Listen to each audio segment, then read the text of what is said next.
ہاں جی، وہ ہمارا راستہ وہ جو چل پڑے تھے مکے کی طرف، فتح مبین ہم نے پڑھ لیا تھا، اور آج جہاں سے ہم نے پڑھنا ہے وہ جانب منزل، کہ اب منزل کیا تھی؟ وہی مکہ کے جہاں سے نکالے گئے تھے اسی کی طرف اب جانا تھا۔ کیسی آئرنی ہے کہ کس حال میں مکہ سے نکلے تھے صحابہ کرام، چھپتے چھپاتے، نبی صلی اللہ علیہ وسلم کا ہم نے پورا وہ قصہ پڑھا، اور کیسے اللہ تعالیٰ اسی شہر میں فاتح کی حیثیت سے لے گئے ان کو۔ اللہ تعالیٰ کی شان ہے۔ بسم اللہ الرحمن الرحیم۔ 10,000 کا لشکر، عرب کی تاریخ کا ایک عظیم الشان فوجی اجتماع، پیدل، گھڑ سوار، ہر شخص سر سے پاؤں تک کیل کانٹے سے لیس، ساز و سامان سے لدے ہوئے، سینکڑوں اونٹ، عربستان کے بے شمار قبائل کے دستے جو مدینے سے آتے ہوئے راستے میں ہمارے ساتھ شامل ہوتے گئے، ہر سپاہی کا دل نور ایمان سے منور، جذبہ جہاد سے سرشار۔ یہ کارواں جب مر الزہران پہنچا تو حضور صلی اللہ علیہ وسلم نے پڑاؤ ڈالنے کا حکم دے دیا۔ مر الزہران سے مکہ ایک منزل یعنی چند گھنٹوں کے فاصلے پر ہے۔ یہاں سے حوازن کے قبیلوں کو بھی رستہ جاتا ہے۔ نجد کے جنوبی حصے میں پہاڑیوں پر آباد لات کے پجاریوں کا یہ قبیلہ اسلام دشمنی میں قریش مکہ سے بھی بڑھ کر تھا۔ ایک اور راستہ یہاں سے طائف کی طرف نکلتا تھا جو لات کے مندر کے محافظوں کا نہایت سرسبز و شاداب شہر تھا، مگر ہماری منزل کیا تھی کسی کو علم نہیں تھا۔ اللہ جانتا تھا یا اس کا رسول۔ حضور صلی اللہ علیہ وسلم نے ابھی تک اپنا اندیہ کسی پر ظاہر نہیں کیا تھا۔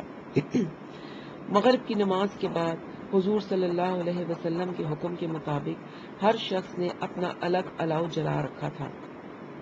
گویا مر الزہران کی پہاڑیوں پر اس شام 10,000 الاؤ روشن تھے۔ عشاء کے بعد لوگ الاؤں کے گرد بیٹھ گئے اور قیاس آرائیوں کا سلسلہ شروع ہو گیا کہ منزل کون سی ہے، مکہ، طائف یا حوازن۔ ہمارے پاس بیٹھے ابو ذر نے کہا، میرے خیال میں ہم مکے جا رہے ہیں۔ یہاں سے بات چل پڑی، ہر ایک نے اپنا خیال ظاہر کیا۔ یہ کیسے ہو سکتا ہے؟ قریش سے ہمارا جنگ نہ کرنے کا معاہدہ ہے، مگر بنو کعب پر حملے کے بعد اب کیا رہ گیا حدیبیہ کے معاہدے میں؟ سوچنے کی بات ہے کہ کعبے کے پناہ میں آ جانے کے باوجود بنو کعب پر حملہ ہوا۔ میرا تو خیال ہے ہمارا رخ حوازن کی طرف ہے، یہی راستہ جاتا ہے ان کے علاقے کو۔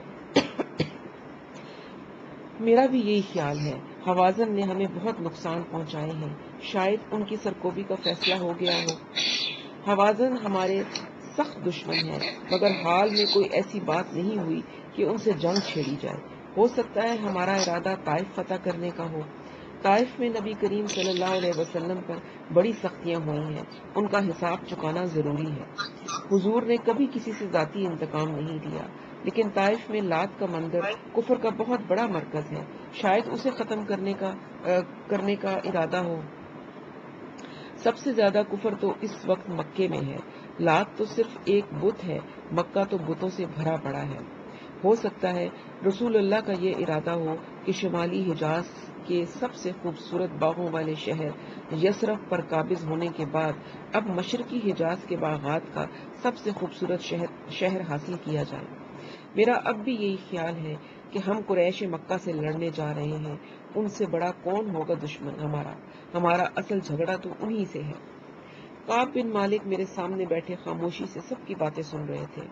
یکا یک وہ اٹھ کھڑے ہوئے اور کہنے لگے، میں ابھی پتہ کر کے آتا ہوں۔ دو تین نے یک زبان ہو کر کہا، کس سے؟ کسی کو معلوم نہیں۔ کعب بولے، میں نبی کریم سے پوچھ کر آتا ہوں۔ یہ کہہ کر وہ چلے گئے اور ہم لوگ ان کی واپسی کا انتظار کرنے لگے۔ کچھ دیر کے بعد کعب لوٹے تو کہنے لگے، جب آپ لوگ اپنی اپنی قیاس آرائیاں کر رہے تھے، میں شعر کہہ رہا تھا، سنیے۔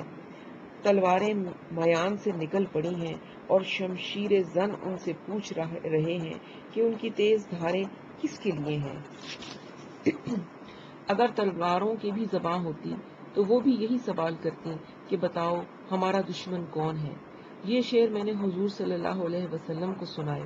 میرا خیال تھا وہ سن کر ضرور کوئی جواب دیں گے، مگر وہ صرف مسکرا دیے، زبان سے کچھ نہ کہا۔ یہ تدبیر بھی نہ چلی تو گفتگو کا سلسلہ جہاں سے ٹوٹا پھر وہیں سے شروع ہو گیا۔ طائف کے بارے میں تو یہ خبر ہے کہ بنو ثقیف نے حوازن کے دیگر حلیف قبیلوں سے مدد بھی مانگ لی ہے، بلکہ کئی شاخوں کے لوگ ان کی دفاع کے لیے طائف پہنچ بھی گئے ہیں۔ سنا ہے بنو ثقیف نے شہر کے شمال میں ایک پہاڑی پر مورچہ قائم کیا ہے جہاں سے وہ دور دور تک دیکھ سکتے ہیں، مگر طائف سے جنگ کرنے کی بھی کوئی فوری وجہ سمجھ میں نہیں آتی۔ ہمارا اصل جھگڑا تو ابو ذر بات کرتے کرتے رک گئے، ان کی آنکھیں حیرت زدہ ہو گئیں۔ میں نے فوراً پلٹ کر دیکھا تو سامنے ابو سفیان کھڑا تھا۔ ہر شخص ہکا بکا ہو گیا۔ اتنی رات گئے ابو سفیان ہمارے خیموں میں، وہی رکھ رکھاؤ، وہی پہلا سا وقار۔ غور سے دیکھا تو اس سے چند قدم کے فاصلے پر حضور صلی اللہ علیہ وسلم کا چچا عباس بھی تھے، اور ان کے ساتھ حکیم بن حزام، جنہوں نے بدر کی لڑائی رکوانے کی بڑی کوشش کی تھی، مگر ابو جہل نے ان کی ایک نہ چلنے دی تھی۔ حکیم کے ساتھ بنو خزاعہ کے بدیل بن برقہ بھی تھے، جنہوں نے حدیبیہ میں حضور صلی اللہ علیہ وسلم کو خبر دی تھی کہ قریش کسی قیمت پر مسلمانوں کو مکے میں داخل ہونے کی اجازت دینے کے لیے تیار نہیں ہے۔ ابو سفیان اب اطراف کی پہاڑیوں کو دیکھ رہا تھا جہاں دور دور تک الاؤ روشن تھے، معلوم ہوتا تھا آسمان سے ستارے اتر آئے ہیں۔ ابو سفیان نے یہ منظر دیکھ کر قدرے حیرت سے کہا، محمد کی سلطنت بہت پھیل گئی ہے۔ مجھ سے نہ رہا گیا، میں بول اٹھا، محمد سلطان نہیں ہے، رسول ہے۔ ابو سفیان نے مجھے جواب نہیں دیا، کچھ سوچتے سوچتے اسبات میں گردن ہلا دی اور مجھے پہچان کر کہا، یہ تم ہو بلال؟ اور بغیر میرے جواب کا انتظار کیے باہر روشنیوں کو دیکھنے لگا۔ میں فوراً سب کو وہیں چھوڑ کر سیدھا حضور کے خیمے میں پہنچا۔ عمر ان کے ساتھ بیٹھے تھے اور شاید پہلے ہی انہیں ابو سفیان کی آمد کی اطلاع دے چکے تھے۔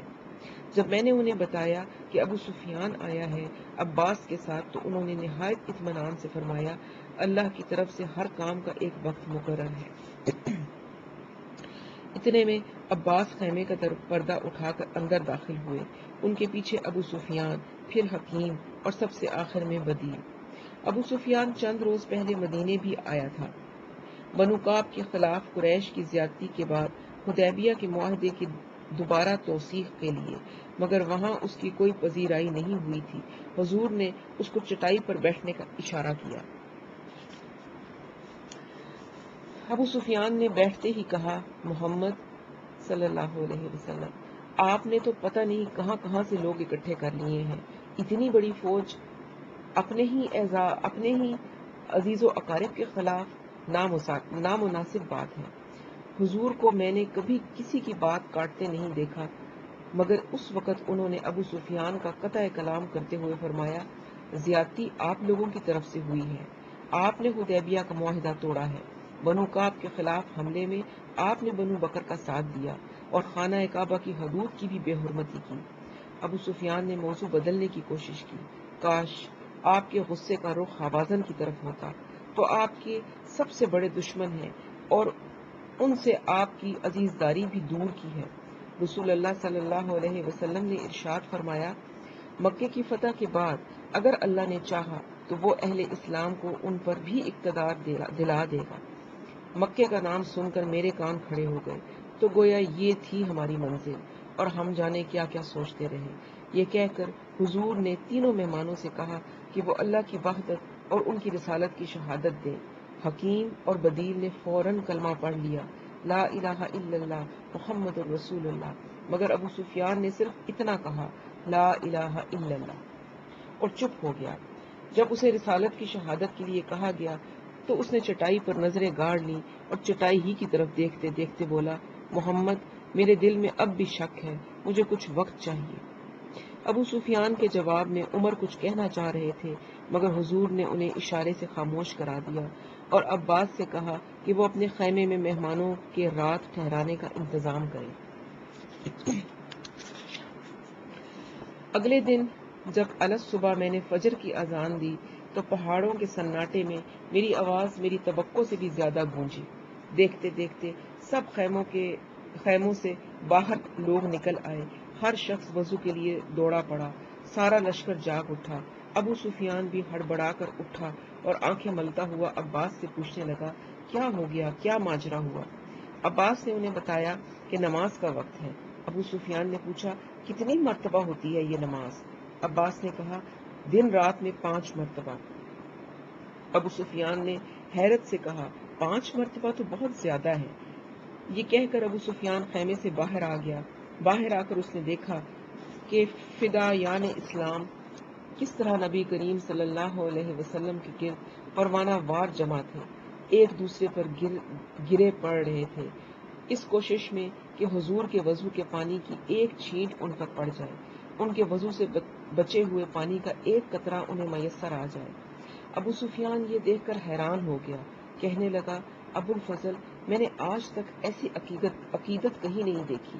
عباس نے جواب میں صرف اتنا کہا، ابو سفیان، اب تمہیں کس کا انتظار ہے، تم بھی رسالت کی شہادت دے دو۔ ابو سفیان نے بہت دھیمے لہجے میں کہا، مجھے ان کے پاس لے چلو۔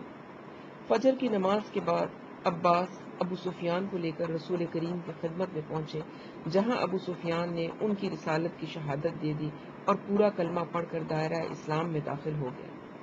حضور صلی اللہ علیہ وسلم نے ابو سفیان کو گلے لگایا اور مبارکباد دی۔ میں نے بڑھ کر مصافحہ کیا اور رسول کریم کے الفاظ دہرائے، اللہ تعالیٰ کی طرف سے ہر کام کا ایک وقت مقرر ہے، ایمان بندے کی اپنی صفت نہیں، اللہ کا عطیہ ہے۔ ابو سفیان نے مسکرا کر میری طرف دیکھا اور کہا، ارے حبشی، تو بڑا معلم بن گیا ہے، یہ لقب مجھے موقع بے موقع کئی بار ملا۔ اس کے تھوڑی ہی دیر بعد ہمیں کوچ کا حکم ملا مکے کی طرف، جو ہمارے سفر شوق کی آخری منزل تھی، مرازران سے مکہ۔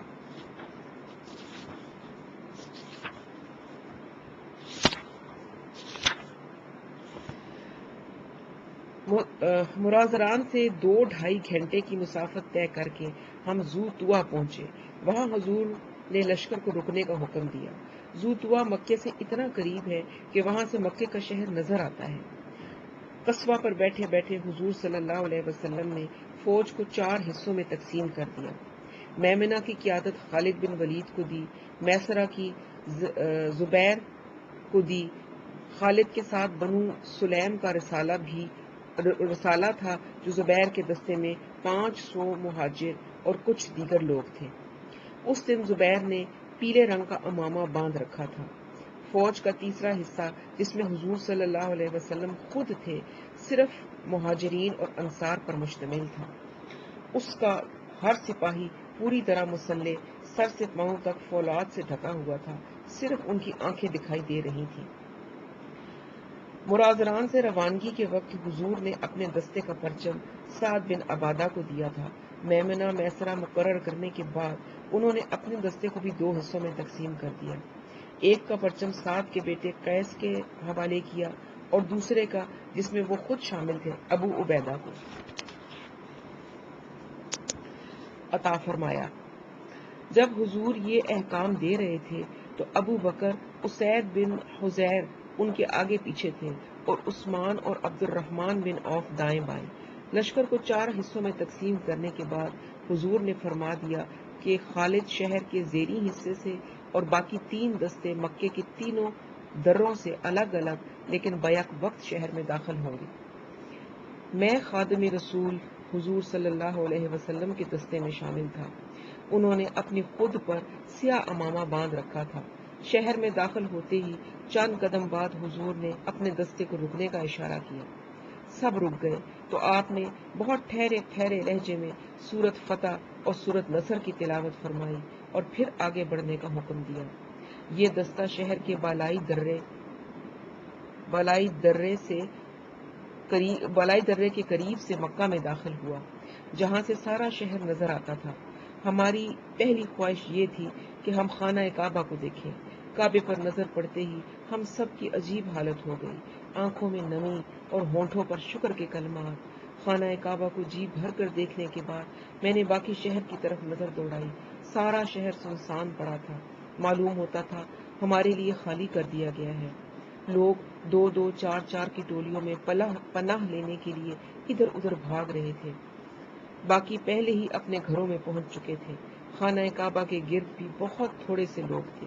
1 سال پہلے بھی یہ شہر ہمارے لیے خالی ہوا تھا، مگر اس مرتبہ صرف 3 دن کے لیے، جو بہت جلد ختم ہو گئے تھے۔ ذرا آگے بڑھے تو ہجون اور مفالات کے علاقے سامنے تھے، جہاں میں اکثر امیہ کے کاموں کے سلسلے میں آیا جایا کرتا تھا۔ سارا راستہ بھاگتے ہوئے کہ دیر ہو گئی تو کہیں آقا ناراض نہ ہو جائیں۔ ہجون ہی کے محلے میں آج سے کئی سال پہلے ایک رات ہشام بن عمر اور زبیر بن ابی امیہ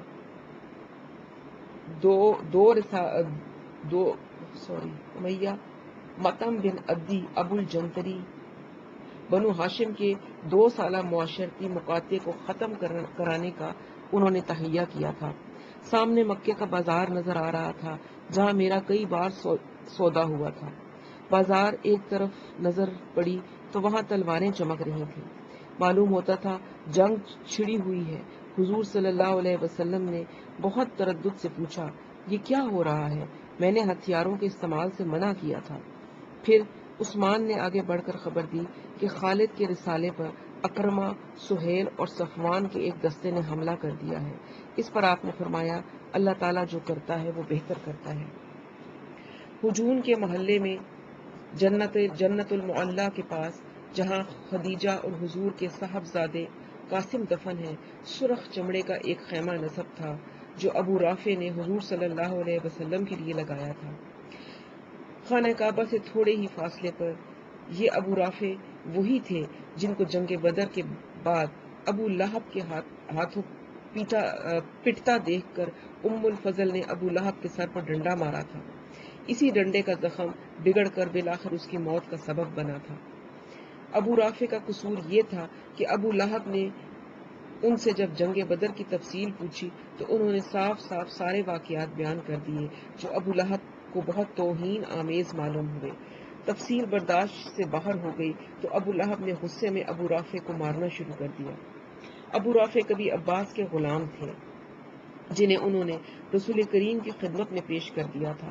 حضور نے انہیں آزاد فرما دیا تھا، مگر آزاد ہونے کے بعد بھی وہ میری طرح حضور صلی اللہ علیہ وسلم ہی کی خدمت میں رہے۔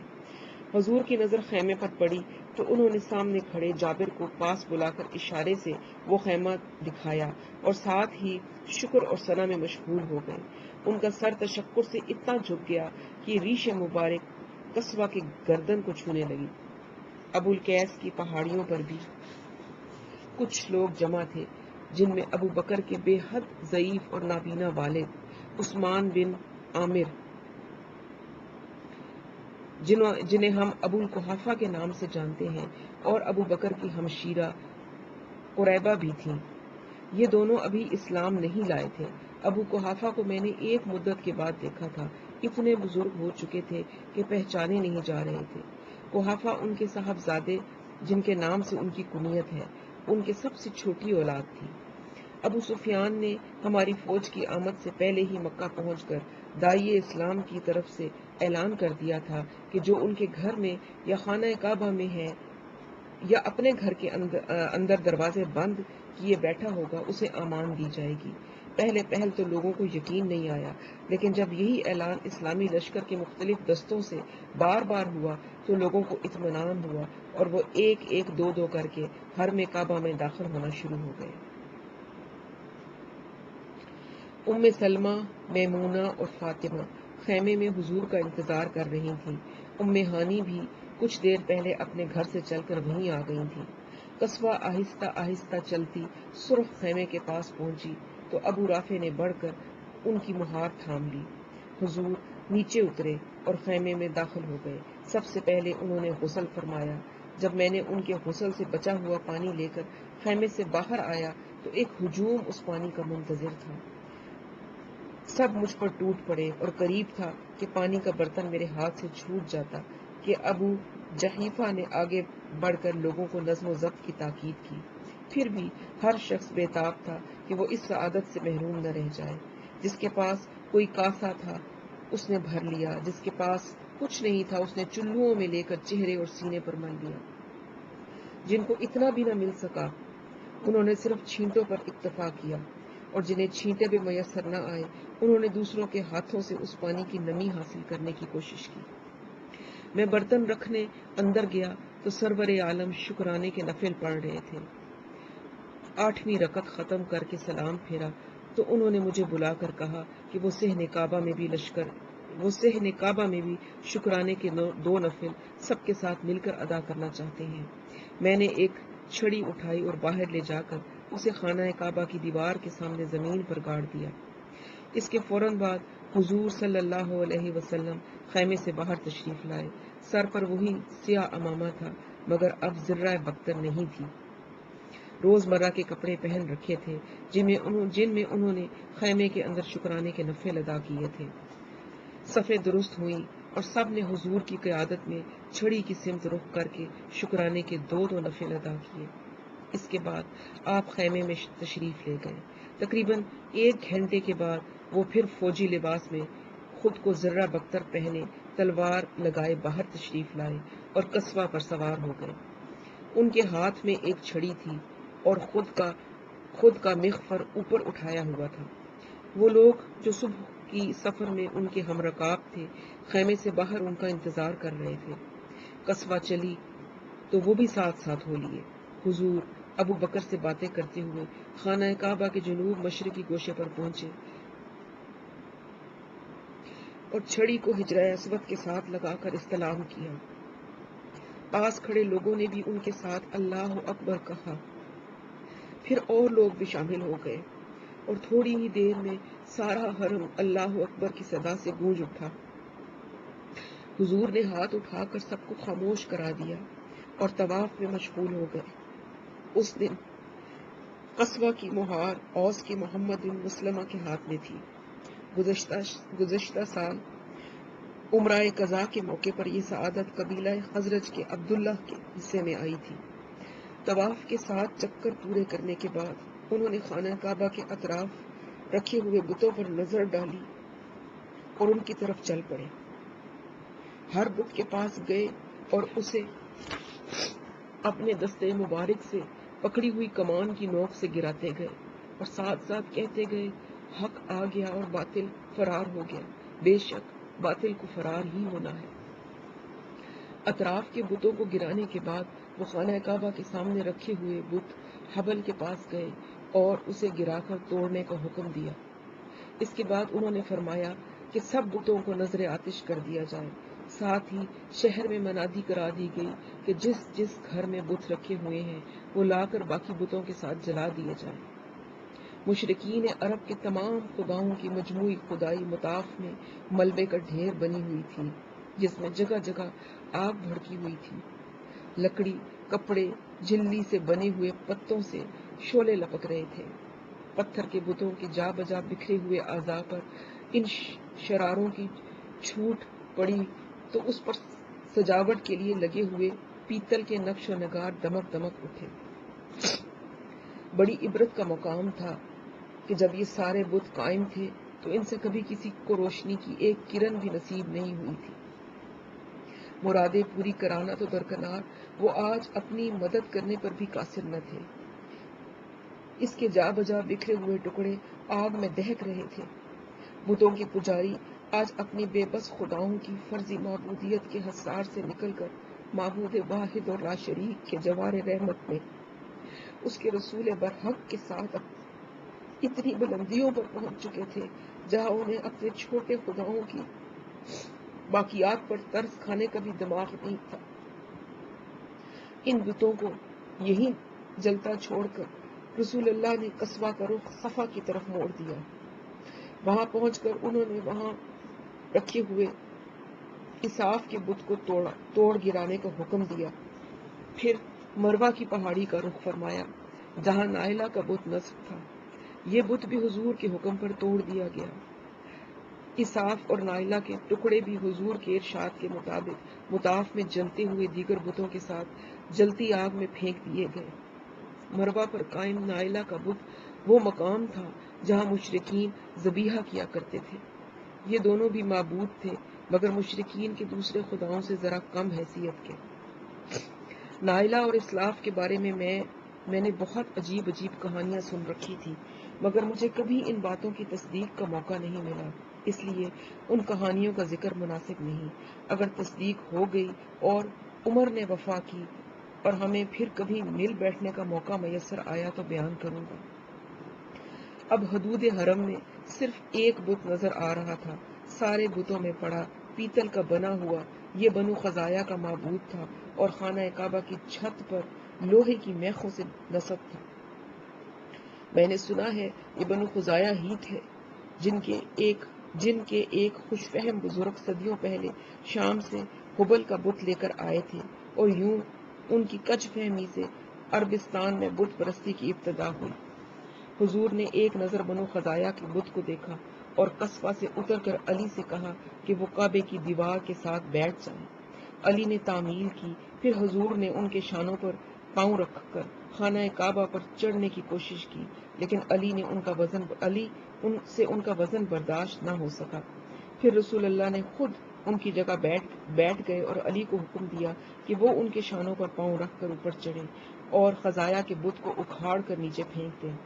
علی نے تعمیل کی اور یوں یہ آخری بت بھی بھڑکتے شعلوں کی نظر کر دیا گیا۔ حرم کعبہ کو بتوں کی آلودگی سے پاک کر کے آپ مقام ابراہیم پر آئے، قصبہ سے اتر کر 2 نفل ادا کیے، پھر پیدل چاہے زمزم پر گئے۔ یہاں عباس نے انہیں آب زمزم پلایا۔ اس موقع پر انہوں نے ایک اعلان کے ذریعے زائرین کو پانی پلانے کی ذمہ داری ہمیشہ کے لیے بنو ہاشم کے سپرد کر دی۔ یہ پہلے بھی انہی کا منصب تھا، مگر اب رسالت مآب کی طرف سے اس کی توثیق کر دی گئی۔ اس کے بعد علی نے خانہ کعبہ کی چابی پیش کی تو عباس نے درخواست کی کہ کعبے کی کلید برداری بھی بنو ہاشم کو عنایت فرمائی جائے۔ اس پر حضور نے فرمایا، میں تم کو وہ دے سکتا ہوں جو تم نے کھویا تھا، وہ نہیں جسے دینے سے کوئی اور کچھ کھو بیٹھے۔ یہ کہہ کر انہوں نے عبدالدار کے عثمان بن طلحہ کو بلایا اور چابیاں ان کے حوالے کر کے ان کے خاندان کے اس قدیمی منصب کی بھی توثیق کر دی۔ عثمان نے نہایت ادب سے چابی لی اور خانہ کعبہ کا دروازہ کھولنے چلے گئے۔ اس وقت میرے ذہن میں دعوت اسلام کے اولین ایام کا ایک منظر پھر گیا۔ ایک دن حضور نے عثمان بن طلحہ سے در کعبہ کھولنے کی خواہش کی تھی، مگر عثمان نے نہایت سختی سے انکار کر دیا تھا۔ اس دن حضور نے کہا تھا، عثمان، ایک دن آئے گا جب یہ کنجی میرے پاس ہوگی اور میں جسے چاہوں گا اسے دے دوں گا۔ اس پر عثمان نے کہا تھا، شاید اس دن تمام قریش مر چکے ہوں گے، اور نبی کریم نے جواب دیا تھا، نہیں، وہ تو قریش کی سچی عزت کا دن ہوگا۔ حضور صلی اللہ علیہ وسلم خانہ کعبہ کی طرف بڑھے تو میں اور اسامہ بھی ان کے پیچھے پیچھے تھے۔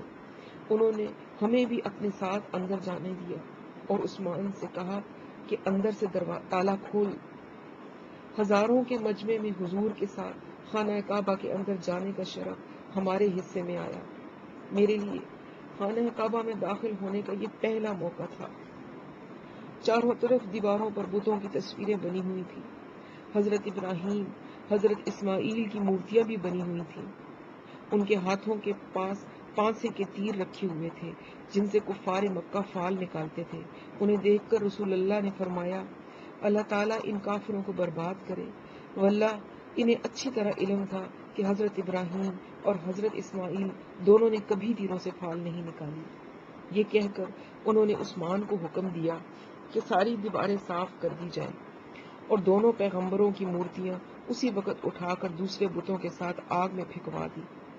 دوسری اور آخری مرتبہ حجت الوداع پر جب مجھے اور اسامہ کو ایک مرتبہ پھر حضور کے ساتھ خانہ کعبہ کے اندر جانے کی سعادت حاصل ہوئی تو خانہ کعبہ کی دیواریں اندر سے بالکل صاف ہو چکی تھیں اور جاہلیت کے نقش و نگار کا نشان بھی موجود نہیں تھا۔ چند منٹ اندر ٹھہر کر حضور نے دروازہ کھلوایا اور باب کعبہ میں کھڑے ہو کر فتح مکہ کا تاریخی خطبہ دیا۔ میں اور اسامہ آپ کے پیچھے کھڑے حاضرین اور ان کے چہروں کے تاثرات دیکھ رہے تھے۔ اس وقت تک حرم کعبہ لوگوں سے بھر چکا تھا۔ حضور صلی اللہ علیہ وسلم نے اللہ تعالیٰ کی شان اللہ تعالیٰ کی حمد کی، پھر اس کا شکر ادا کیا کہ اس نے اسلام کو باطل کے تمام قوتوں کے مقابلے میں سرخرو کیا۔ خطبے میں الفاظ ادا ہوئے تو خطبے میں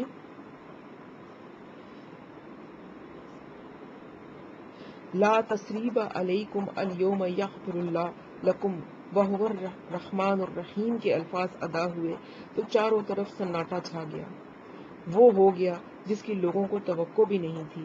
اسی سناٹے میں بھی ان الفاظ کی باز کش سنائی دے رہی تھی، بلکہ سناٹا ختم ہونے کے بعد بھی لوگوں کے ذہنوں پر سرور کائنات کے ان الفاظ کا طلسم چھایا ہوا تھا۔ سبحان اللہ و بحمدہ، سبحان اللہ العظیم۔ کیا دن ہوگا، کس طرح ہم جیسے یہ کتاب پڑھ رہے تھے تو مجھے یہ ساری باتیں یاد آ رہی تھی، کیسے حضرت بلال اور مسلمانوں کے ساتھ اسی مکے کی سرزمین پر کتنا ظلم ہوتا تھا، کیسے ان کو یہاں سے نکال دیا گیا بے سر و سامانی کے عالم میں، چھپتے چھپاتے جان بچاتے وہ مدینہ پہنچے، اور پھر جب وہ اس فتح کے ساتھ مکہ میں داخل ہوئے ہوں گے، کیا جذبات ہوں گے ان کے، کیا ان کی کیفیت ہوگی، ہم پڑھ کر دل نہیں سنبھل رہا۔ سبحان اللہ، اللہ تعالیٰ کی قدرت ہے، اللہ تعالیٰ پھر سے اپنے دین کو پوری مملکت، پوری دنیا میں غالب کرے، آمین۔ چلیں جی، اب دعا کا جو سیگمنٹ ہے وہ ہے، شروع کرتے ہیں۔ دعا میں آج استخارہ اور خیر پانے کی دعا، اس کے بارے میں بات ہوگی۔